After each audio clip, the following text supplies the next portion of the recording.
O Corinthians acabou de viver um daqueles domingos que entram para a história e, ao mesmo tempo, acendem um alerta que muita gente ainda não percebeu. Teve título, teve provocação, teve orgulho, mas também teve um recado claro vindo de dentro do elenco que pode mudar os rumos da temporada se não for levado a sério agora. Antes de seguir, já se inscreve no canal e deixa o gostei, porque o que a gente vai conversar aqui não é manchete fria, é leitura profunda do momento do Corinthians e do que vem pela frente. O Corinthians é campeão da Supercopa do Brasil. Sim, fiel, campeão. O primeiro título de 2026 já está na galeria. Uma final equilibrada, tensa, do jeito que decisão grande costuma ser. Do outro lado, o Flamengo. Do nosso lado, um time que soube competir, sofrer e golpear na hora certa. A vitória por 2-0 no Mané Garrincha não foi só um placar, foi um recado. Gol de Gabriel Paulista, gol de Yuri Alberto e uma atuação que mostrou maturidade em jogo grande. Não foi espetáculo, mas foi eficiência. E final se ganha assim. Esse título tem um peso enorme, não só pelo troféu em si, mas pelo que representa simbolicamente. Bater o Flamengo em decisão nacional, em campo neutro, com estádio dividido, muda a narrativa, muda o discurso externo e principalmente muda o clima interno. A confiança que entra no elenco depois de uma conquista dessas é absurda. O jogador passa a acreditar mais no trabalho, no treinador e no companheiro do lado. Dorival sai fortalecido, o grupo ganha moral e o Corinthians começa o ano levantando taça, algo que influencia diretamente todo o resto da temporada. Só que enquanto o time masculino comemorava, outro lado da história estava sendo escrito. O Corinthians feminino bateu na trave em um palco gigante. As brabas encararam o Arsenal no Emirates Stadium, buscaram um empate 2 vezes no tempo normal, mostraram personalidade, mas acabaram derrotadas por 3-2 na prorrogação.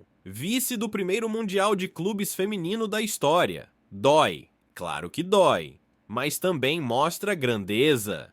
Competir de igual para igual contra um gigante europeu fora de casa não é pouca coisa, é mais um capítulo de um time que já fez história e ainda vai fazer muito mais. E aí você tem um domingo de extremos, de um lado o grito de campeão, do outro a frustração de quase. Tudo isso no mesmo clube, no mesmo dia, Corinthians sendo Corinthians em sua essência. Mas agora vem a parte que exige atenção máxima. Porque no meio da comemoração da Supercopa, né, uma declaração passou quase despercebida por muita gente, mas ela é pesada. E ela veio de um dos principais nomes do elenco, Memphis Depay falou. E quando um jogador desse tamanho fala, o clube precisa ouvir. Ele celebrou o título, falou da sensação de ganhar mais uma taça com a camisa do Corinthians, mas logo em seguida soltou um alerta claro. Disse que o time precisa de mais jogadores experientes para manter a consistência exigida pelo ritmo do Brasileirão. Isso não é crítica vazia, isso é diagnóstico. Memphis não está falando como torcedor, está falando como quem vive o vestiário, sente o nível dos jogos e conhece o que um campeonato longo cobra. E aqui entra o ponto central. O título da Supercopa é gigantesco, mas ele não pode mascarar problemas estruturais. Pelo contrário, ele precisa ser usado como base para a evolução, não como desculpa para a acomodação, porque ganhar uma final é diferente de sustentar desempenho por meses, e o Brasileirão não perdoa elenco curto, falta de experiência ou oscilações constantes. Então, o Corinthians sai desse domingo maior, respeitado, campeão, mas também desafiado, desafiado a ouvir seus líderes, ajustar o elenco e não deixar que um título isolado vire armadilha. E na próxima parte, eu vou aprofundar exatamente nisso. O que esse alerta do Memphis significa na prática, como a diretoria pode interpretar isso e quais decisões precisam ser tomadas agora para o Corinthians não transformar um ano promissor em frustração. Agora vamos entrar no ponto mais delicado desse momento do Corinthians, porque o alerta do Memphis não foi aleatório, nem discurso genérico de pós-jogo. Aquilo ali foi um recado interno, dado em público, e quando isso acontece é porque o assunto já circula no vestiário há algum tempo. Quando ele fala em falta de jogadores experientes para sustentar o ritmo do Brasileirão, ele não está diminuindo ninguém, ele está apontando para um problema estrutural que todo mundo que acompanha o dia a dia do clube já percebeu. O Corinthians tem talento, tem intensidade, tem jovens promissores, mas ainda sofre quando precisa controlar jogos, administrar vantagem e atravessar sequências longas sem oscilar. Final é um jogo, Brasileirão são 38 batalhas. E é aí que mora a diferença. A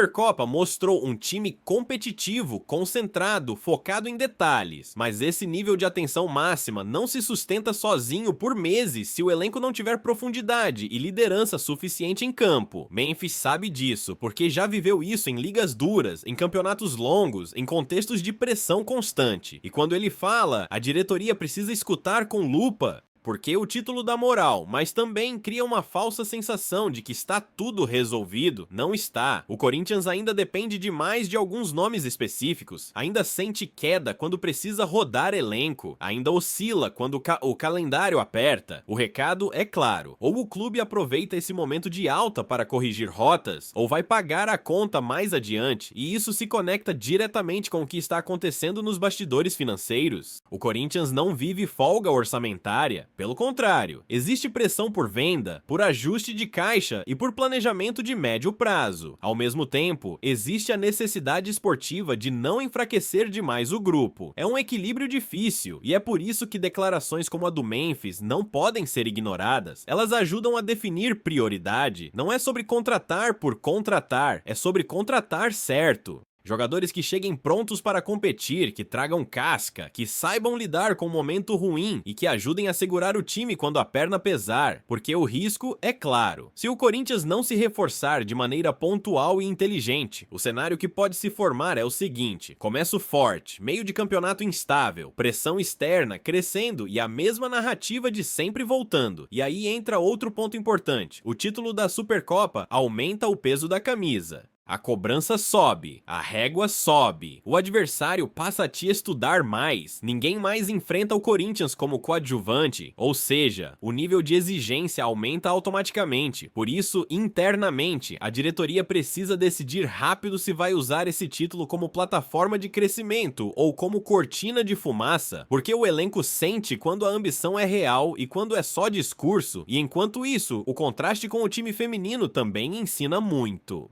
As Brabas mostraram que mesmo sem vencer, a postura competitiva constrói respeito. Chegar a uma final mundial, fora de casa, contra um gigante europeu e cair lutando fortalece o projeto. O Corinthians feminino hoje é exemplo de planejamento, continuidade e identidade. O masculino precisa olhar para isso e aprender. Então esse domingo histórico deixa uma lição dupla. Ganhar é maravilhoso, perder dói, mas o que define o futuro é o que se faz depois. E no próximo bloco, eu vou falar exatamente sobre isso, sobre as decisões que a diretoria vai ter que tomar agora, sobre possíveis mudanças no elenco, sobre mercado e sobre como esse título pode acelerar ou atrasar tudo isso. Agora a gente entra no campo das decisões práticas, porque depois de um título desse tamanho, a diretoria não tem mais o direito de errar no diagnóstico. A Supercopa colocou luz sobre virtudes, mas também expôs limites. E ignorar isso seria repetir erros recentes que custaram caro ao Corinthians. O primeiro ponto é entender que o elenco atual é competitivo, mas não é completo. Ele funciona muito bem em jogos grandes, de preparação curta, onde a concentração está no máximo, mas ao longo de uma temporada inteira, com viagens, lesões, suspensões e queda física, a falta de peças experientes começa a aparecer, e é exatamente aí que o alerta do Memphis ganha força.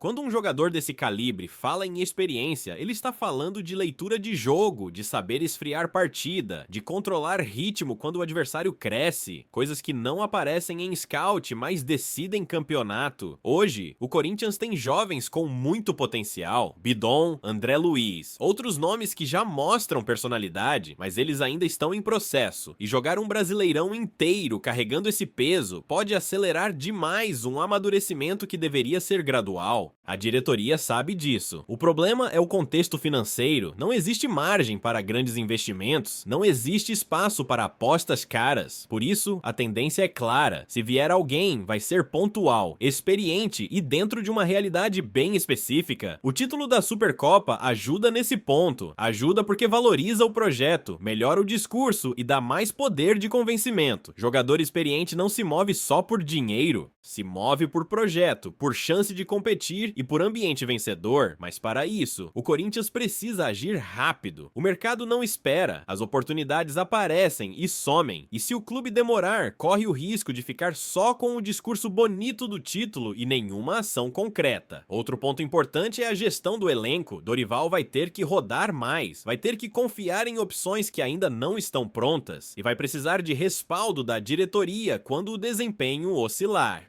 Porque vai oscilar. Isso é inevitável. O erro clássico é achar que um título resolve tudo e depois cobrar desempenho linear. Não existe isso no futebol brasileiro. O calendário engole quem não se planeja. E ainda tem a questão das vendas. O título valoriza ativos, mas também aumenta o assédio. Propostas vão aparecer e o clube vai ter que decidir se segura para competir ou se vende para equilibrar caixa. Cada decisão vai ter consequência direta dentro de campo. Vender demais enfraquece.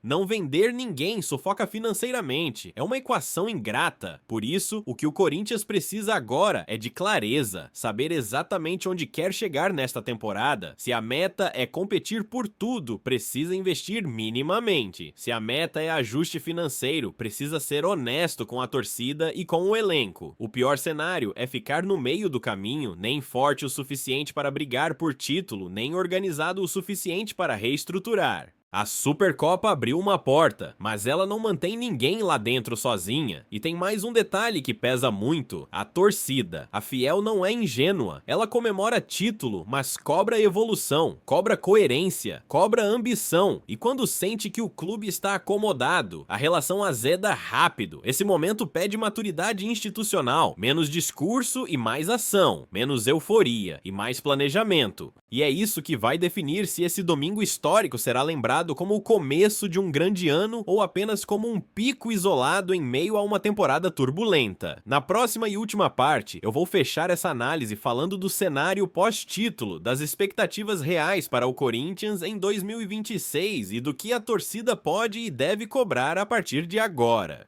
Agora é hora de amarrar tudo, porque o Corinthians sai desse domingo histórico com um troféu nas mãos e uma responsabilidade ainda maior nos ombros. A Supercopa não encerra um ciclo, ela inaugura uma fase em que não dá mais para se esconder atrás de discurso ou expectativa futura. O título colocou o Corinthians novamente em um lugar de respeito nacional, mudou a conversa, mudou o tom, mudou a forma como os adversários olham e principalmente mudou o que a torcida espera. Depois de levantar taça em decisão grande, ninguém aceita mais um time que só compete de vez em quando. A pergunta que fica não é se o Corinthians é capaz, isso já foi respondido em campo. A pergunta agora é se o clube vai ter coragem de sustentar esse nível ao longo do ano inteiro. O Brasileirão é implacável, ele não perdoa elenco curto, não perdoa queda de concentração e não perdoa erro de planejamento. Times que começam bem e não ajustam rota no meio do caminho costumam terminar o ano olhando para trás e dizendo que poderiam ter ido mais longe. O alerta do Memphis precisa ser tratado como prioridade estratégica, não como crítica, não como reclamação, mas como leitura interna de quem sabe exatamente o que um campeonato longo exige. Ignorar isso seria desperdiçar um diagnóstico raro vindo de dentro do vestiário. Ao mesmo tempo, a diretoria precisa ter frieza. Não é hora de empolgação cega, mas também não é hora de retração excessiva. O título abriu uma janela de oportunidade, cabe ao clube decidir se vai atravessar lá ou deixar ela se fechar. Pontuais ajustes no elenco, gestão inteligente de minutos, leitura correta do mercado e coerência nas decisões. É isso que separa um ano competitivo de um ano frustrante. A torcida, por sua vez, tem um papel claro: apoiar, empurrar, mas também cobrar com consciência. Não é terra arrasada se perder um jogo, mas também não é aceitável acomodação depois de um título. O Corinthians cresce quando exigência e apoio caminham juntos. O time feminino mostrou que projeto sólido constrói respeito mesmo na derrota. O masculino mostrou que ainda sabe ganhar quando o jogo pesa. Agora falta transformar esses sinais em constância. Se isso acontecer, 2026 pode ser um ano muito maior do que começou. Se não acontecer, a Supercopa vai virar apenas uma lembrança bonita em meio a mais uma temporada irregular. O Corinthians está diante de uma escolha, e essa escolha começa agora, no dia seguinte ao título. E eu quero saber de você, fiel. Esse elenco dá para brigar por mais coisas? Ou ainda falta peça para sonhar alto? Comenta aí, participa do debate. Antes de sair, deixa o gostei e se inscreve no canal. Isso fortalece o conteúdo e ajuda a levar essa conversa para ainda mais corintianos. A temporada começou com taça, agora é hora de provar que não foi por acaso. Vai Corinthians!